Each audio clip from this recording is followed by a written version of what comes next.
दौंड विधानसभा मतदारसंघ भाजपला सुटणार हे निश्चित असल्यामुळे अजित पवार गटाचे नेते माजी आमदार रमेश थोरात यांची राजकीय अडचण झाली आहे। रमेश थोरात हे सुरुवातीपासूनच राष्ट्रवादीशी आणि विशेष करून अजित पवारांशी एकनिष्ठ राहिले आहेत। राष्ट्रवादीत दोन गट पडल्यानंतर त्यांनी अजित पवार यांच्यासोबत जाणं पसंत केलं।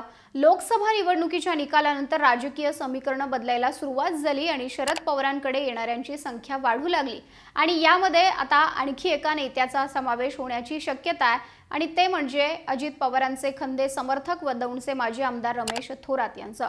दौंड विधानसभेमध्ये महाविकास आघाडीतून अनेक जण इच्छुक असल्यामुळे रमेश थोरात शरद पवार गटात जरी आले तरी त्यांना उमेदवारी मिळणार का? दौंड विधानसभेचं गणित नेमकं काय आहे हे आपण या व्हिडिओतून जाणून घेणार आहोत।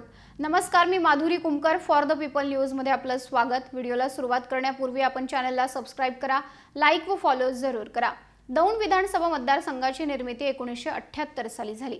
1978 मध्ये झालेल्या पहिल्याच निवडणुकीत इथं जनता पार्टीचा विजय झाला। त्यानंतर या मतदारसंघात काँग्रेसचं निर्विवाद वर्चस्व राहिलं। विशेषतः कुल घराणं आणि दौंडचं एक विशेष नातं दिसतं। विद्यमान आमदार राहुल कुल यांचे वडील सुभाष कुल हे 1990च्या विधानसभा निवडणुकीत अपक्ष निवडून आले। त्यानंतर 1995 आणि 1999 साली झालेल्या निवडणुकीत ते काँग्रेसकडून विजयी झाले। 2004च्या निवडणुकीत काँग्रेसच्याच तिकिटावर सुभाष कुल यांच्या पत्नी व राहुल कुल यांच्या आई रंजना कुल निवडून आल्या। त्यानंतरच्या 2009च्या निवडणुकीत मात्र रमेश थोरात यांनी कुल कुटुंबाला आव्हान दिलं आणि अपक्ष म्हणून उभा राहिलेले थोरात निवडून आले। 2014 आणि 2019च्या निवडणुकीत राहुल कुल सलग 2 वेळा आमदार झालेत। 2009च्या विधानसभा निवडणुकीत रमेश थोरात यांनी तेव्हा राष्ट्रवादीकडून लढलेल्या राहुल कुल यांचा 17,442 मतांनी पराभव केला होता। राहुल कुल यांना 68,322 तर रमेश थोरातांना 85,764 मतं मिळाली होती। 2014च्या निवडणुकीत रमेश थोरात विरुद्ध राहुल कुल अशीच लढत झाली, पण त्यावेळच्या निवडणुकीत राहुल कुल राष्ट्रीय समाज पक्षाकडून तर रमेश थोरात राष्ट्रवादीकडून उभा होते। राहुल कुल यांनी 11,345 मतांनी रमेश थोरात यांचा पराभव केला होता। रमेश थोरात यांना 76,304 तर राहुल कुल यांना 87,649 मतं मिळाली होती। पुढे 2019च्या निवडणुकीतही राहुल कुल विरुद्ध रमेश थोरात अशीच लढत झाली आणि या निवडणुकीत राहुल कुल भाजपकडून लढले तर थोरात राष्ट्रवादीकडून।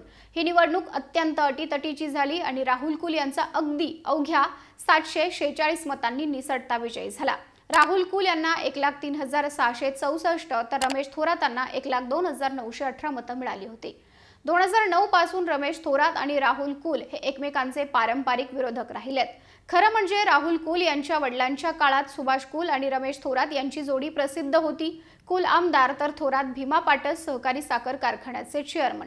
तालुक्यात दोघांना आव्हानच नव्हतं। सुभाष कुल यांच्या अकाली निधनानंतर 2004च्या विधानसभा निवडणुकीत त्यांच्या पत्नी रंजना कुल यांना उमेदवारी दिली गेली, परंतु त्यानंतरच्या 2009च्या निवडणुकीत राष्ट्रवादी काँग्रेसकडून रमेश थोरात इच्छुक होते, परंतु पक्षाने राहुल कुल यांना तिकीट द्यायचा निर्णय घेतल्यामुळे ते अपक्ष उभा राहिले आणि विजयी झाले आणि तेव्हापासून कुल आणि थोरात यांच्यात दौंड तालुक्यात राजकीय संघर्ष पाहायला मिळतो। आता आगामी विधानसभा निवडणुकीसाठी महायुतीमध्ये जागा वाटपाचं अलिखित सूत्र ठरलेलं असून जिथं ज्याचा आमदार तिथली जागा त्यांच्याकडे। यानुसार दौंडमध्ये भाजपचे विद्यमान आमदार राहुल कुल यांच्याकडेच ही जागा जाणार असल्यानं कुल यांचे पारंपरिक विरोधक समजले जाणारे रमेश थोरात आपला पुढील मार्ग शोधत आहेत। अनेक दिवसांपासून त्यांची तशी तयारी सुरू आहे। आगामी विधानसभेसाठी थोरातांनी त्यांचा मोर्चा पुन्हा शरद पवारांकडे वळवल्याची चर्चा दौंड तालुक्यामध्ये आहे। तसं ठाम मतही थोरातांनी व्यक्त केलंय। जर शरद पवार यांनी माझ्या हाती तुतारी दिली तर मी नक्की घेईन आणि निवडणुकीला सामोरे जाईन असं स्पष्ट मत थोरातांनी व्यक्त केलंय। महायुतीत दौंडची जागा भाजपला जाणार आहे याची कल्पना असताना जेव्हा तालुक्यात आपण फिरत असतो तेव्हा गावोगावच्या लोकांकडून निवडणूक लढवण्याविषयी कमालीचा आग्रह होत आहे। कार्यकर्त्यांचं म्हणणं आहे की काहीही करून तुम्हाला निवडणुकीला उभं राहावं लागेल, आम्ही ऐकणार नाही, तुतारी मिळाली तर तुतारी घ्या, नाहीतर अपक्ष लढा असा लोकांचा आग्रह आहे, म्हणून काहीतरी निर्णय घ्यावा लागेल असं रमेश थोरातांनी म्हटलंय। आता रमेश थोरात यांची जरी तुतारी हाती घ्यायची इच्छा असली तरी त्यांना तुतारी मिळणार का हा मोठा प्रश्न आहे, कारण महाविकास आघाडीतूनही जागा राष्ट्रवादी काँग्रेस शरदचंद्र पवार पक्षालाच मिळेल यात शंका नाही आणि आधीच या पक्षाकडून अनेक जण इच्छुक आहेत। कार्यकर्त्यांकडून निष्ठावंत पदाधिकाऱ्याला उमेदवारी द्या म्हणून शरद पवार यांच्याकडे आग्रह होतोय। रमेश थोरातांना किंवा कोणत्याही आयाराम गयारामाला तिकीट देऊ नका म्हणून शरद पवारांना तालुक्यातील त्यांचे कार्यकर्ते सांगतात। असं असलं तरी निवडणुकीत विजय मिळण्याची खात्री असलेल्या उमेदवारालाच तिकीट द्यावं लागणार आहे।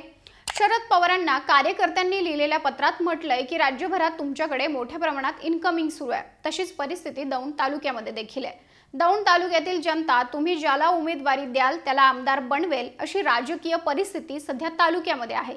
त्यामुळे तुम्ही आयाराम गयाराम नेत्यांना आपली दारे उघडी ठेवू नका आणि उमेदवारी निष्ठावंत उमेदवाराला द्या, त्यांना आम्ही जीवाचं रान करून निवडून आणू असं त्या पत्रामध्ये नमूद करण्यात आलंय। त्यामुळे रमेश थोरात हे जरी इच्छुक असले तरी त्यांना शरद पवार गटाच्या कार्यकर्त्याचा मात्र विरोध आहे। आता शरद पवार गटाकडून आप्पासाहेब पवार, नामदेव ताकवणे, दिग्विजय जेधे, वंदना मोहिते आणि भरत खळदकर हे उमेदवारीसाठी इच्छुक आहेत। राष्ट्रवादी काँग्रेस शरदचंद्र पवार पक्षाचे निष्ठावंत शिलेदार म्हणून या 5 उमेदवारांनी रणशिंग फुंकलाय।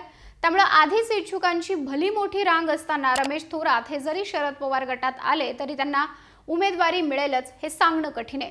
तुम्हाला दौंडमधील या राजकीय घडामोडींवर काय वाटतं तुमचं मत कमेंट करा आणि व्हिडिओ आवडल्यास लाईक करा। फॉर द पीपलला यूट्यूब फेसबुकवर सबस्क्राइब करा, लाईक व फॉलो करायला विसरू नका।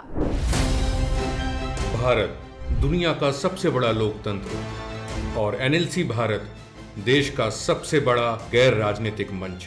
शक्तिशाली लोकतंत्र के लिए राहुल कराट का सार्थक कदम। मुंबई में हुआ ऐतिहासिक प्रथम राष्ट्रीय विधायक सम्मेलन।